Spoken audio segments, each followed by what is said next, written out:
Hello and welcome. I'm Randy Bueller. I'm joined on Vintage Super League tonight by Rich Shea. How you doing, Hello. Rich? I'm doing great, Randy. How are you? I'm good. It's a new deck list week. I'm always excited about new deck list weeks and then also nervous about how badly I may have gotten. I don't know. I feel just the same way. I understand completely. I put my deck together and I did it basically in a car ride back from Origins. Wow. I didn't really have time to test online at all, so I'm hoping this list works out.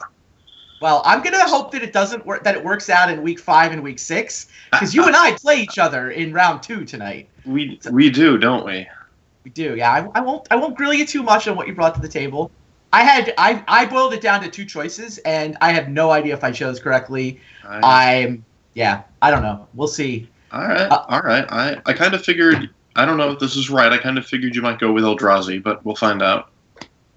I will admit that running back an Eldrazi variant was one of my 2 choices. I'll give you that much. We'll see if I'm. All right. We'll see where that goes. I thought there was a chance you would run back Eldrazi too, quite frankly. I certainly considered it. It's such a strange deck. It doesn't play like a regular vintage deck. Yeah. It's actually, it's essentially a legacy deck, right? In fact, I think that if you look at Jaco's list, his unpowered list, I don't think there's anything about it that wouldn't be perfectly legal in legacy. In fact, most of it's modern legal. Well, there have been some bannings in modern to kind of shake that out, but well. You don't get ancient tombs in modern either. Like the mana base doesn't exist in modern anymore. When you could play and Eldrazi Temple was when the deck was at its height in modern. I don't think it's whatever. I mean, your point is still very interesting that the deck is almost as good unpowered. And in fact, there was another big vintage event over this last weekend, the Eternal Extravaganza, and I didn't see the exact list, but I heard there were 3 or 4 Eldrazi in the top 8, including an unpowered list. I believe Ryan Glacken got second place with an unpowered Jaco-style Eldrazi deck. And losing to white Eldrazi in the finals, if I heard correctly. Yes. It was an Eldrazi finals there, which is just astounding to me. If you had told me that a tribal deck would be the not just winning, but also the runner-up in a large vintage tournament, I would have said, when did zombies become a tribal deck? I never would have guessed this, but I think this. Come on, it would be humans. You could guess humans, right? We saw humans do well at the Bazaar of Moxen. I guess so, only because they printed flying humans, which I guess since flying men set the precedent, and Mantis Rider's like 3 flying men glued together. I don't think Mantis Rider is why that deck's good. No? No, I don't think. I have no idea why that deck's good, to be perfectly honest with you, Randy. I don't understand it anymore. Thalia, she's good. Yes. Thalia is very good. Thalia is spectacular. Yeah, Eldrazi deck is clearly real. Now, it didn't do particularly well in the first trimester of VSL this season, right? It went 3-6. I actually 0-3'd with my version of it. You 1-2'd, Kai 2-1'd. Yes. It was very interesting. In all my testing, I was beating LSV. Okay. I play tested the matchup a lot, and I was beating the matchup, and then I played against LSV playing it, and things didn't quite go as expected. But in all my testing, I was also getting just destroyed playing against Kelly Oath, which Shuhei was on, and I somehow beat that by having just absurdly good hands. Yeah, I think both those matchups are close. I had it as slight edge to Eldrazi versus the Oath list, and I had it pretty close versus the LSV list.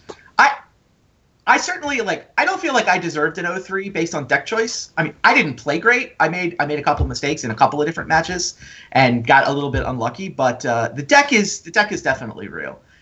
At the same time, it's like maybe it's real, but VSL opponents are different. You talk about playing against actual LSV, playing LSV's lists. Yeah, it's harder.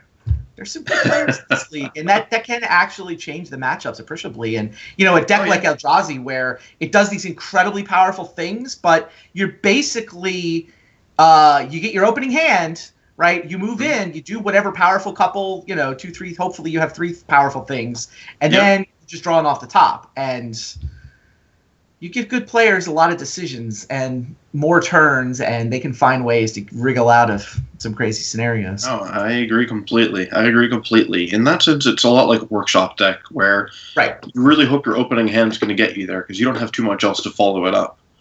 Yeah, I definitely think workshops is the best analogy. It's not. I think it's a little more. Eldrazi wants to be more aggressive and less lockish, but it's still the closest analogy. It is. I mean, the list I played had 3 Thalia, 2 Flying Horse things, and 4 Thorn. That's as many sphere effects as a workshop deck has. Right. Well, I don't know how many Eldrazi lists there are going to be tonight. I don't know how many we're going to have in this trimester. Maybe Rich ran it back. Maybe I ran it back. Look at our first matchup. Maybe Webb switched into it. Maybe Brian Kelly. There's no way Brian Kelly's playing. Brian Kelly could not possibly go to Eldrazi. There's no way. He's one of my opponents coming up, so he's one of the people I was thinking about. I was just like, no, he's not going to run Eldrazi.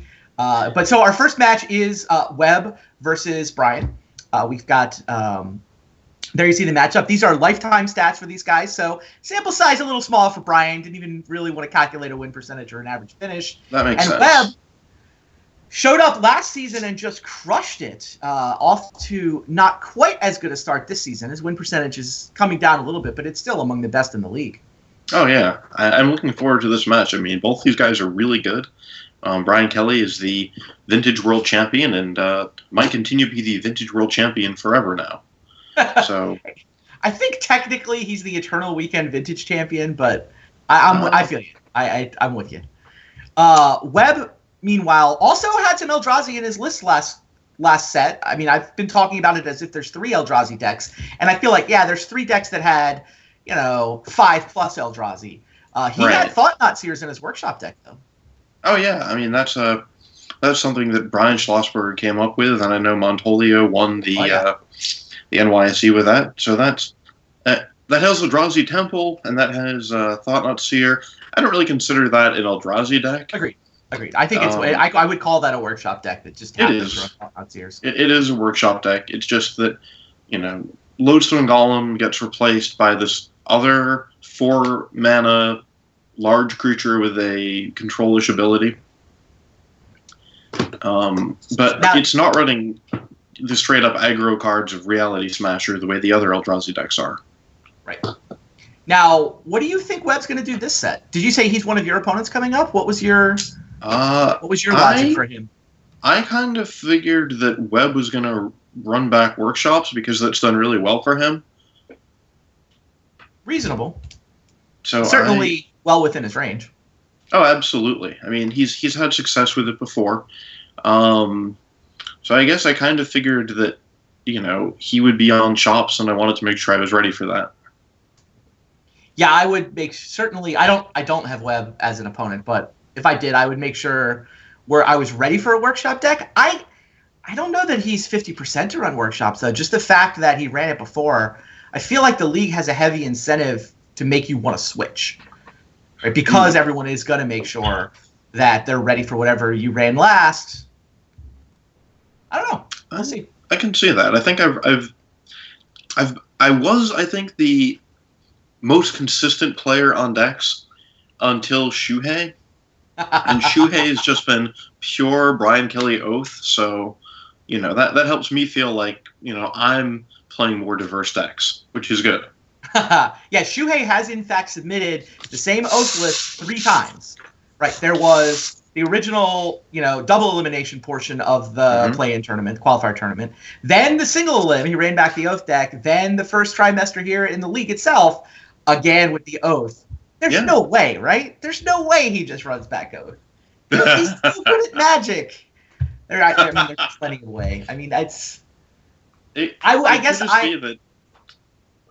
he really. I mean, the deck's really good, and it's a really well designed deck that's doesn't have any awful matchups. I guess except fast combo. So it's a reasonable deck to keep running with, but. I'm also interested to see what Paul is playing, because Paul's just been playing these spectacularly cool decks. Oh, yeah. He went right from White Weenie to an optic mirror. I It looks like Control Slaver, but somehow he's playing Panoptic Mirror instead of Mind Slaver, so I don't really know what's going on there. Well, for him, I think it's Celerity Academy and taking extra turns were the things he was trying to abuse. So he's essentially an artifact deck. I mean, which is just awesome to watch him kind of build decks from first principles, right? Oh, absolutely. It's great to have a fresh perspective, someone who has been playing a long time and really knows the game, but maybe hasn't been part of the vintage community. Yeah. And now he's diving in, and I'm always happy to see what contraptions he's assembling. Yeah, he'll be up for round 3. You can see the schedule for this evening crawling across the bottom of your screen. We'll have to wait for round 5 to find out if Shuhei's running back Oath. Eric, meanwhile, the only 3-0. Okay, here's the full schedule, and you also get a sense of the standings here. It's pretty early, right? It's a 9-week regular season, but it's starting to take a little bit of shape, right? There's only one 3-0. There's only one 0-3. You know, it worked out that we have 4 2-1s and 4 1-2s. Didn't have to be symmetrical since it's just the first 3 weeks of a full round robin, but randomly worked out to be a symmetrical set of standings at this point. See Paul up against Kai, who's been he's been talking a little trash about that match. It's been fun to watch. Mostly rooting for Paul to make mulligan decisions like he made in the 3rd game last week. And then we have Smenin against LSV, and those guys have had some spectacular games. You're right. They have had some classic battles over the years. Both of them original VSL members, and there have been several times where that match has just been amazing. Yeah, I'm looking forward to it. I can't wait to see Smenin discard Delvers or whatever he does. All right, now you know what Brian Kelly's on, right? So I would ask you to speculate on what you think we're going to see here.